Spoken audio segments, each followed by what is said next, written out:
الحمد لله الذي هدانا لهذا وما كنا لنهتدي لولا ان هدانا الله اما بعد ناظرین کرام السلام علیکم ورحمۃ اللہ وبرکاتہ۔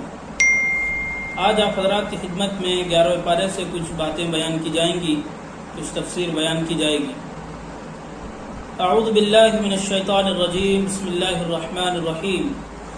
وعلى الثلاثة الذين خلفوا حتى إذا ضاقت عليهم الأرض بما رحبت وضاقت عليهم أنفسهم وظنوا أن لا ملجأ من الله إلا إليه ثم تاب عليهم ليتوبوا إن الله هو التواب الرحيم۔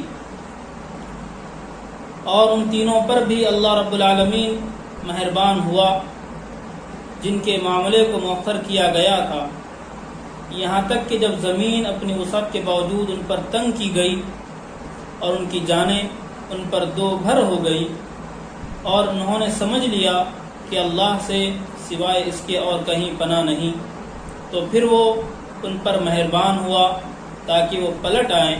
بلا شبہ اللہ ہی بڑا مہربان نہایت رحم والا ہے۔ یہ سورۃ التوبہ کی آیت نمبر 118 ہے، جس کے اندر اللہ رب العالمین نے، اور اس سے پہلے کی آیت میں اللہ رب العالمین نے ان لوگوں کا تذکرہ فرمایا ہے جنہوں نے تنگی کے عالم میں، تنگی کی حالت میں رسول اللہ صلی اللہ علیہ وسلم کا ساتھ دیا، آپ کے ساتھ شانہ بشانہ کھڑے رہے، آپ کا تعاون کیا۔ ان لوگوں کا تذکرہ اللہ نے فرمایا۔ اس سے مراد غزوہ تبوک ہے۔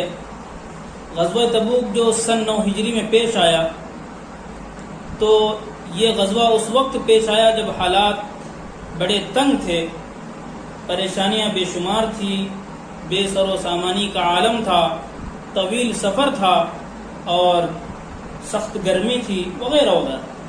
اس سے لگتا تھا کہ اچھوں کے دل چھوٹ جائیں گے، لیکن اللہ کا فضل ہوا، اللہ کی مہربانی ہوئی کہ سب ساتھ رہے۔ اس غزوے سے تقریباً 80 لوگ یا 82 لوگ پیچھے رہ گئے تھے، جن میں 3 کے علاوہ باقی سب منافقین تھے۔ جب حضرت صلی اللہ علیہ وسلم غزوے سے واپس آئے تو باپ کا معمول یہ ہوتا تھا کہ پوچھتے تھے کہ کیوں غزوے میں نہیں آئے، معذور، مطلب کیا عذر ہے، عذر بیان کیا جاتا تھا۔ تو جو منافقین کے انہوں نے جھوٹے اعذار بیان کیے اور وہ چھوٹ کر چلے گئے۔ اور جہاں تک مسئلہ تھا ان 3 حضرات کا، صحابہ کرام کا، وہ 3 صحابہ وہ تھے ہلال بن امیہ، مرارہ بن ربیع اور حضرت کعب بن مالک رضی اللہ عنہم۔ تو انہوں نے سچائی سے کام لیا، اپنی غلطی کا اعتراف کیا، شرمندہ ہوئے، اعتراف کیا اور اپنی غلطی انہوں نے قبول کی۔ تو رسول اللہ صلی اللہ علیہ وسلم نے کہا ان لوگوں نے سچ کہا ہے، اب ان لوگوں سے بائیکاٹ کیا جائے گا یہاں تک کہ اللہ کا کوئی حکم نازل نہ ہو۔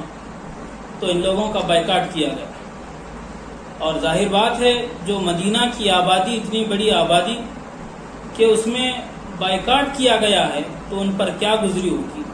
تو ان میں سے ایک صحابی حضرت کعب بن مالک رضی اللہ عنہ، وہ خود اپنا واقعہ بیان کرتے ہیں، بڑا لمبا واقعہ ہے، بڑی لمبی روایت ہے جو احادیث کی کتاب میں موجود ہے۔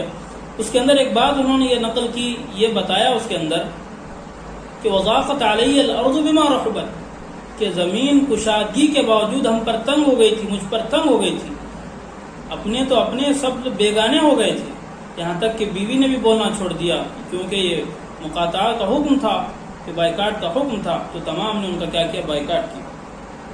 تو بڑے سنگین حالات سے گزرے، بائیکاٹ 1-2 دن کا نہیں تھا، بلکہ 50 لیلہ، 50 دن کا یہ بائیکاٹ تھا۔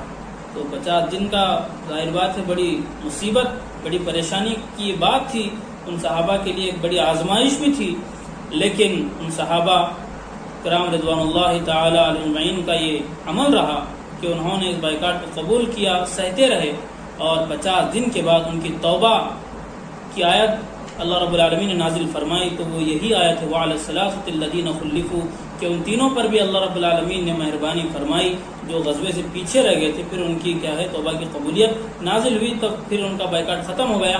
رسول اللہ صلی اللہ علیہ وسلم نے خود ان کو کیا کی، بشارت دی ان لوگوں کو۔ تو یہ واقعہ بیان کیا گیا اس کے تحت۔ اس کے اندر اہم بات جو نوٹ کرنے کی ہے وہ یہ ہے کہ وقتی طور پر سچ بولنے سے آدمی کو بڑی تکلیف محسوس ہوتی ہے، ایسا لگتا ہے کہ کچھ حالات مجھ پر آ رہے ہیں، لیکن ہمیشہ کی نجات اسی میں ہے۔ ان الصدق ینجی والکذب یہلک، کہ نجات جو ہے سچائی میں ہے اور جھوٹ میں صرف ہلاکت ہے۔ اور آگے کی جو آیت ہے اللہ رب العالمین نے اس کے معنی بات بیان فرمائی، ایمان والوں کو جو حکم دیا وہ یہی ہے، یا ایھا الذین آمنوا اتقوا اللہ وکونوا مع الصادقین، او believers fear Allah and be in the company of the truthful۔ یہاں پر بیان کیا کہ ایمان والو اللہ سے ڈرو اور ان لوگوں کے ساتھ رہو جو سچے ہیں، یعنی سچوں کی مجلس اختیار کرو۔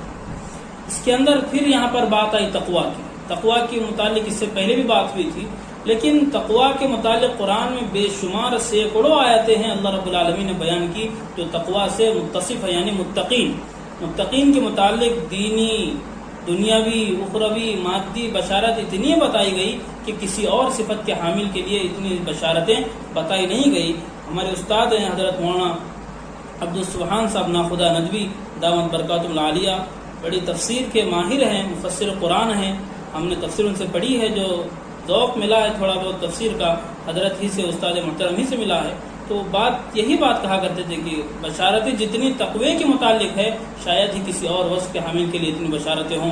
وہ دلیل کے طور پر آیتیں پیش کرتے تھے کہ ان المتقین فی جنات و نعیم، ان المتقین فی جنات و نہر، ان المتقین مفازا، ان تتقوا اللہ یجعل لکم فرقانا، ان تتقوا اللہ یجعل لکم من امرہ یسرا۔ بے شمار آیتیں بیان کرتے تھے، کہتے تھے کہ یہ صرف تقویٰ کی خوبی ہے کہ جو تقویٰ اختیار کرے گا بس اس کا انعام تو اللہ کے نزدیک بے شمار ہے۔ کیونکہ کرتے تھے چار باتیں بنیادی طور پر بیان کرتے تھے کہ عبادات میں تقویٰ پیدا ہو تو احسان بن جاتا ہے، تجارت میں تقویٰ پیدا ہو تو ایمانداری بن جاتا ہے، معاملات میں تقویٰ پیدا ہو تو وہ دیانتداری بن جاتا ہے، اور آخر میں وہ فرمایا کرتے تھے کہ معاشرت میں تقویٰ پیدا ہو تو وہ حقوق کی ادائیگی بن جاتا ہے۔ تقویٰ ایمان کی بلند چوٹی ہے جس کے متعلق بے شمار آیتیں اللہ رب العالمین نے نازل فرمائی ہیں۔ تو اس سے یہ بتایا جا رہا ہے کہ تقویٰ ہر حال میں اختیار کیا جائے۔ جو اگلی بات اللہ رب العالمین نے آگے جو بیان فرمائی وہاں پر بھی تقوی کا تذکرہ فرمایا، الا ان اولیاء اللہ لا خوف علیہم ولا هم يحزنون، کہ اللہ کے اولیاء تو وہ ہیں جن پر نہ کسی طرح کا خوف ہوتا ہے نہ کسی طرح کا حزن و ملال۔ الذین آمنوا وکانوا یتقون، اولیاء کی تعریف فرمائی جو ایمان والے ہیں اور تقوی کی صفت سے متصف ہیں۔ تقوی کی بے شمار باتیں آپ حضرات کی خدمت میں بیان کی گئی ہیں۔ ضرورت اس بات کی ہے کہ تقوی اختیار کیا جائے۔ تقوی کہتے ہیں لحاظ کو، شرم کو، کسی چیز سے اجتناب کرنا، پرہیز کرنا، بچنا، یہ سب چیزیں اس کے اندر شامل ہے تقوی کی تعریف میں۔ ایک بات تو یہ ہو گئی۔ دوسری بات جو آج کی تفسیر میں عرض کرنی ہے وہ آخری بات ہے۔ یہاں پر اللہ رب العالمین نے فرعون کا تذکرہ کیا کہ اس فرعون مسلسل نافرمانی میں رہتا تھا، نہ ربکم الاعلیٰ کا اس نے نعرہ لگایا تھا، خود اپنے آپ کو رب مانتا تھا اور لوگوں سے منواتا تھا۔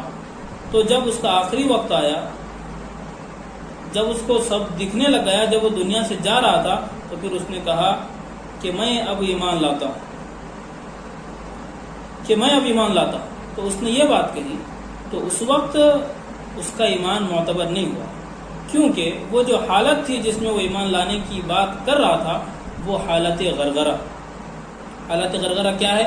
حالت غرغرہ وہ ہے کہ جس میں آدمی کو ملک الموت، اسی طرح دوسرے فرشتے جو روح نکالنے والے ہیں وہ نظر آئیں، تو پھر وہ کیا ہے، جب آدمی کو عالم برزخ نظر آنے لگے، تمام چیزوں سے سامنے نظر آنے لگی، وہ دنیا سے جانے والا ہے۔ اب اگر کوئی ایمان لاتا ہے تو پھر ایمان معتبر نہیں ہے، حالت غرغرہ، اور نہ توبہ معتبر ہے۔ حدیث پاک میں آتا ہے ان اللہ یقبل توبۃ العبد ما لم یغرغر، جب تک حالت غرغرہ میں بندہ نہیں پہنچتا اس سے پہلے اللہ اس بندے کی توبہ کو قبول کرتا ہے۔ تو یہاں پر یہ بات معلوم ہوئی کہ توبہ کی قبولیت اسی وقت ہو سکتی ہے جب وہ مناظر جو آتے ہیں موت کے وقت، ان مناظر سے پہلے کوئی توبہ کرتا ہے۔ مناظر اگر دیکھ کر کوئی توبہ کرتا ہے تو پھر اس کی توبہ قابل قبول نہیں ہے۔ توبہ کے جو شرائط قبولیت کے وہ درس حدیث میں بیان کیے گئے ہیں، یہاں بھی اختصار کے ساتھ بیان کیے جائیں گے کہ 3 اس کی بنیادی شرط تقویٰ کی قبولیت، یہ توبہ کی قبولیت۔ پہلی شرط یہ ہے کہ ان یقلع عن المعصیہ، جو برائی ہے اس کو مکمل طور پر چھوڑ دے، ایک بات۔ دوسری اس کی شرط ہے ان یندم علی فعلها، جو کام کیا ہے اس پر آدمی شرمندہ نادم کہ میں یہ کام نہیں کرنا چاہتا، میں نے کیا، اس پر افسردہ آدمی کو ہونا چاہیے. 2 باتیں. تیسری بات یہ ہے وَأَن يَعْزِمَ أَلَّا يَعُودَ إِلَيْهَ أَبَدًا، اور اس بات کا عزم مصمم کرنا ہوگا کہ دوبارہ اس چیز کی طرف، اس گناہ کی طرف وہ دیکھے گا بھی نہیں، لوٹ کر نہیں جائے گا. یہ 3 چیزیں جس توبہ کے اندر پائی جائیں گی وہ توبہ اللہ کی بارگاہ میں قبول ہوگی. اور ایک 4تھی شرط وہ ہے اگر اس کا تعلق کسی بندے سے، کسی کا مال کھایا یا کسی کو گالی دی یا کچھ بھی کیا، کسی کا ذاتی طور پر نقصان پہنچایا جس کو حقوق العباد کہتے ہیں، اس کو اگر مارا ہے تو وہ حقوق العباد اس بندے سے اپنے معاف کروائے، یا جو اس کا نقصان کرایا تھا اس نقصان کی وہ کیا بھرپائی کرے. تو یہ 4 چیزیں ہیں. جب 4 چیزیں پائی جائیں گی تو توبہ کیا ہو جائے گی بندے کی، اللہ کی بارگاہ میں قبول ہو جائے گی. تو آج اسی بات پر ہم اپنی تفسیر کا اختتام کرتے ہیں. وآخر دعوانا ان الحمد للہ رب العالمین.